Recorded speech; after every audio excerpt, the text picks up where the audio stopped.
हाय hello नमस्ते, welcome back to your channel Sharma ma'am. तो बच्चों, आज हम कोई मैथ्स के सम्स नहीं करवा रहे, क्लास 10th का मैथ्स का पेपर है। तो बच्चे, मैं लेके आई हूँ आज कुछ टिप्स और कुछ ट्रिक्स जिससे कि आप मैथ्स का पेपर इजीली सॉल्व कर सकते हो। कुछ ही घंटे रह गए हैं आपके मैथ्स के पेपर के लिए। सीबीएसई बोर्ड एग्जाम के कुछ ही घंटों से पहले क्या करना चाहिए और क्या नहीं करना चाहिए बेटा, कोई जैसे कि आप वीडियोस देखी जा रहे हो कॉन्टिन्यूसली, तो उससे आपके माइंड में स्ट्रेस पड़ेगा। आपको प्रैक्टिस की ज्यादा जरूरत है। Go for NCERT books. तो सबसे पहला टिप यही रहेगा, सबसे पहला आपने अपनी एनसीईआरटी बुक्स को ही सॉल्व करना है। ठीक है, चाहे वो एग्जाम्पलर है, चाहे आपका वो मेन कोर्स है। देखो, एग्जाम्पलर में आपको सारे एमसीक्यूज मिल जाएंगे, जितने भी एमसीक्यूज हैं हर चैप्टर के सॉल्व कर लीजिए।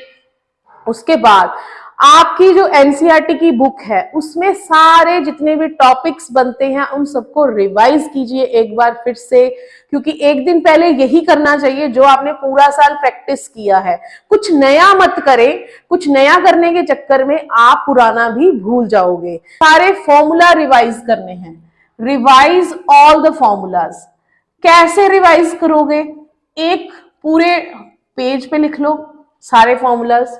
अरे इतना तो टाइम ही नहीं है बेटा, सारे चैप्टर्स के फॉर्मूलाज लिखने बैठोगे।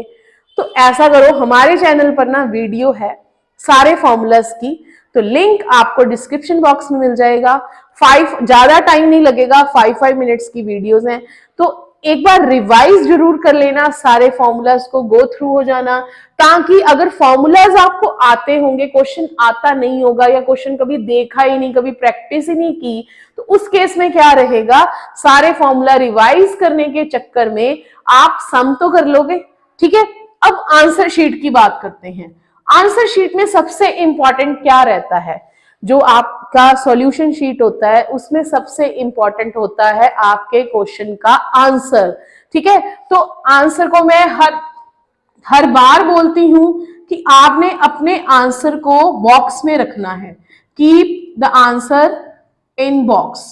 बॉक्स में हाईलाइट करके रखना है ताकि एग्जामिनर को दिख जाए कि हाँ ये आंसर है। ठीक है, हमारी जो शीट्स होती हैं वो होती हैं हॉरिजॉन्टल, तो उसमें इधर को स्पेस ज्यादा होता है।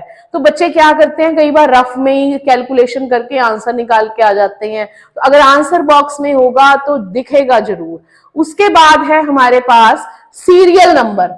सीरियल नंबर जरूर लिखना है। ये तो आप बच्चों को पता होगा, अब तो आप बड़े हो, इतने छोटे नहीं हो। जैसे कि सपोज क्वेश्चन पेपर में क्वेश्चन नंबर 25 है, पर बच्चा उस क्वेश्चन को 5वें क्वेश्चन में कर रहा है, मतलब कि आंसर शीट में 5वें टाइम में कर रहा है। तो अगर वो क्वेश्चन नंबर 5 लिख देगा तो बेटा उस केस में क्या होगा, सारा सीरियल ऑर्डर डिस्टर्ब हो जाएगा। तो क्वेश्चन पेपर में जो क्वेश्चन का नंबर है वही आपने लिखना है। ठीक है, उसके बाद मान लो कोई क्वेश्चन था, कोई स्टैटिस्टिक का क्वेश्चन था, एपी का क्वेश्चन था, बच्चे को आ नहीं रहा, आपको नहीं आ रहा बेटा, तो उस केस में क्या करना है, आपको पता है ये क्वेश्चन एपी का है। ठीक है, write all the formulas. Write the required formula, जो भी उस चैप्टर के फॉर्मूलाज हैं, required formula for the particular sum. ठीक है, भी फॉर्मूला है उस क्वेश्चन का बनता है, उसे वहां पे लिख के आना है। आपको पता है मैथ्स में होती है स्टेप मार्किंग। ठीक है, जैसे मान लो क्वेश्चन है 2 मार्क्स का, तो उसके 4 स्टेप हैं।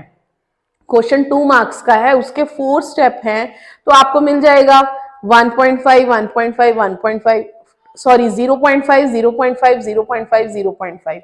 इस तरह आपका मार्किंग होगी। तो जो फॉर्मूला रहेगा उसका भी आपको write the required formula for the particular sum के लिए आपने फॉर्मूला जरूर लिखना है। अब उसके बाद है कि एमसीक्यू कैसे कर रहे हैं बेटा? एमसीक्यू करने के लिए या तो आप ऑप्शन लिख सकते हो, correct option, like A B C D. समझ लो फर्स्ट क्वेश्चन का करेक्ट आंसर है बी, तो आप क्वेश्चन नंबर 1 बी डाल सकते हो। ठीक है, for MCQ you can write correct option also, correct option भी लिख दोगे, पूरा नहीं लिखना, टाइम सेव करना है तो ऑप्शन भी लिख दोगे तो भी चलेगा काम। अब एमसीक्यू की बात करते हैं। हमारे पास इतने एमसीक्यू नहीं है एनसीईआरटी की बुक्स में, तो कहां से एमसीक्यू करें बेटा? हमारे चैनल पर एमसीक्यू की short videos I think 100 above है, 100 से ऊपर है। तो आप इस चैनल पर प्लेलिस्ट में जाएं, आपको डिस्क्रिप्शन बॉक्स में लिंक मिल जाएगा, प्लेलिस्ट में जाएं, 10th क्लास का सारा प्लेलिस्ट बना हुआ है और चैप्टर वाइज है। ऑलमोस्ट हर चैप्टर के 10 to 15 MCQs are there and all are very very very important. सारे MCQ बहुत बहुत इंपॉर्टेंट हैं, उनको एक बार गो थ्रू हो जाइए, क्योंकि शॉर्ट वीडियो में क्या है, हार्डली वो शॉर्ट वीडियोस होती हैं 60 सेकेंड्स की, 1 मिनट से ऊपर नहीं होती, तो आपका आधे घंटे में बहुत सारे क्वेश्चन रिवाइज हो जाएंगे। ठीक है, अब उसके बाद है थ्योरम्स। थ्योरम्स कौन कौन सी हैं? तो बेटा थ्योरम्स में से हमारे पास है बीपीटी और टेंजेंट वाली 2 थ्योरम्स हैं, टेंजेंट्स वाली 2 थ्योरम्स हैं, और कन्वर्स ऑफ बीपीटी का कोई प्रूफ नहीं है पर उसके सम्स आते हैं। इनको रिवाइज कर लीजिए थ्योरम्स को। थ्योरम्स एक तो थ्योरम आएगी। बीपीटी का सबसे इजीएस्ट सॉल्यूशन दिया है मैंने इस चैनल पर, लिंक आपको डिस्क्रिप्शन बॉक्स में मिल जाएगा।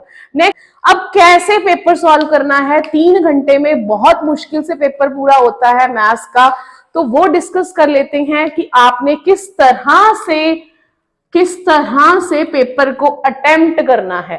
ठीक है, देखो आपका सेक्शन ए जो है, सेक्शन ए वो है 20 मार्क्स का, सेक्शन बी है 10 मार्क्स का, सेक्शन सी है उसमें 6 क्वेश्चन आएंगे 18 मार्क्स का, सेक्शन डी है आपका आई थिंक सेक्शन डी है आपका 20 मार्क्स का, और सेक्शन ई है आपका 12 मार्क्स का। दिस इज केस स्टडी, ये केस स्टडी के क्वेश्चंस हैं। ये क्वेश्चन केस स्टडी और एमसीक्यू के क्वेश्चंस, ये आपने तभी पढ़ लेने हैं अच्छे से जब आपको 15 मिनट्स एक्स्ट्रा मिलते हैं to read the question paper. फिर से रिपीट कर रही हूं, सेक्शन ए, सेक्शन ई आपने तभी अच्छे से रीड करना है बेटा, बाकी सेक्शन बी सी डी मत देखो चलेगा। सेक्शन ए, सेक्शन ई, ठीक है। केस स्टडी को पढ़ लेना है अच्छे से, ठीक है। केस स्टडी में रहता है पूरा पैराग्राफ एक, उसके नीचे होते हैं क्वेश्चंस, क्वेश्चंस ही पढ़ना, पैराग्राफ को तभी पढ़ लेना जब 15 मिनट एक्स्ट्रा मिलते हैं for reading the question paper. अब आते हैं एमसीक्यू वाले पार्ट में। एमसीक्यू वाले पार्ट में क्या रहता है? एमसीक्यू वाले पार्ट में कुछ ऐसे एमसीक्यू होते हैं जिनका डायरेक्ट आंसर आता है, like fill ups, true false, assertion reason, या फिर कोई फॉर्मूला पूछ लिया या फिर कुछ ऐसा पूछ लिया जिसको सॉल्व ही नहीं करना है, तो क्या होगा उसका आंसर? डायरेक्ट आंसर होगा। टू सेव योर टाइम तो आप क्या कर सकते हो, आप एक पेंसिल से छोटा सा डॉट लगा सकते हो अपने क्वेश्चन पेपर पे। ऐसा कि अलाउड नहीं है, बट डॉट लगा सकते हो अपने लिए कि मेरे को इसका ऑप्शन मिल गया है। तो अगर आप मान लो 20 में से 15 एमसीक्यू भी वही सॉल्व कर लिए तभी दिमाग में, और उसका ऑप्शन का डॉट लगा दिया, तो आपने अपने लिए आधा घंटा बचा लिया है, ठीक है। वो आप यहाँ 3 सेक्शन, ये बहुत भारी भरकम सेक्शन है, 48 मार्क्स कवर करेंगे ये। बी सी डी सबसे ज्यादा टाइम लगता है सी और डी को, बी को कम टाइम लगेगा, बट बेटा सॉल्व तो करना ही है ना सारा कुछ। तो 3 घंटे को कैसे यूटिलाइज करना है वो मैंने आपको पहले 15 मिनट्स बता दिया। पहले 15 मिनट्स जो आपको मिलते हैं for reading the question paper, उसमें आप सेक्शन ए और सेक्शन ई के आंसर्स ढूंढ सकते हो, ठीक है। अब आते हैं सेक्शन बी सी डी। ये आपकी अपनी इच्छा है बेटा, बी सी डी में से आप कौन सा सेक्शन पहले करना चाहते हो। सेक्शन ए और सेक्शन ई को आप सबसे पहले कर सकते हो, और ये भी याद रखना सीरियल नंबर अच्छे से लिखना। सेक्शन बी सी डी को आप कैसे भी मैनेज कर सकते हो। मोस्टली जो हमारा सेक्शन डी है इसमें सारे क्वेश्चन 5 मार्क्स के हैं, सेक्शन सी में 3 मार्क्स के हैं, सेक्शन बी में 2 मार्क्स के हैं।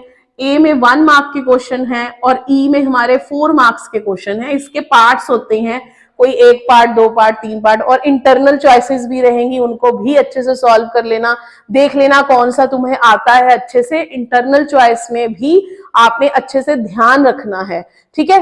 तो ये था तुम्हारा सारा क्वेश्चन पेपर को सॉल्व करने का फंडा कि कैसे सॉल्व करना है। अब एक मेजर जो प्रॉब्लम आती है मैथ्स के पेपर में, दैट इज कॉपीड रॉन्ग।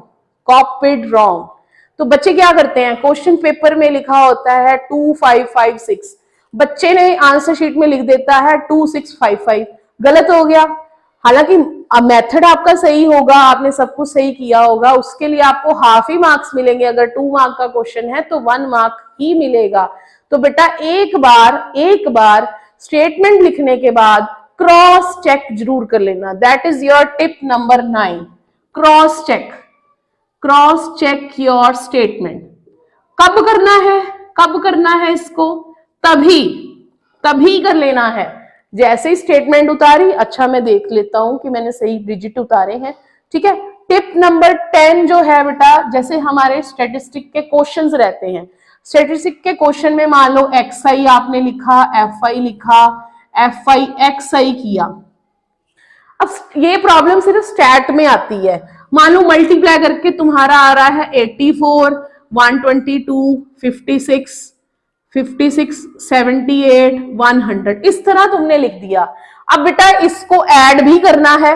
अब बच्चा क्या करेगा, इसको ऐड करने के लिए सेपरेट भी लिख देता है, टाइम वेस्ट। मैं बताती हूं आपको कैसे लिखना है। बच्चे 84 लिखा, इसके नीचे ही लिख दो 122 अच्छे से सजा के, फिर 56, फिर 100, इस तरह इजीली ऐड भी हो जाएगा। देखो टाइम बच गया ना, 2 बार नहीं लिखना पड़ा, ठीक है। और इसको चेक भी आप यहीं पे कर सकते हो, मेरी एडिशन सही है या गलत है। इसी तरह FI को भी करना है, 3 के नीचे 5 आ गया, 12 आ गया, इस तरह ही लिखना है, डिजिट के नीचे डिजिट, ताकि आपको कोई प्रॉब्लम ही ना आए। तो ये थे आपके टॉप 10 टिप्स और tricks to solve the paper. So please like, share and subscribe our channel.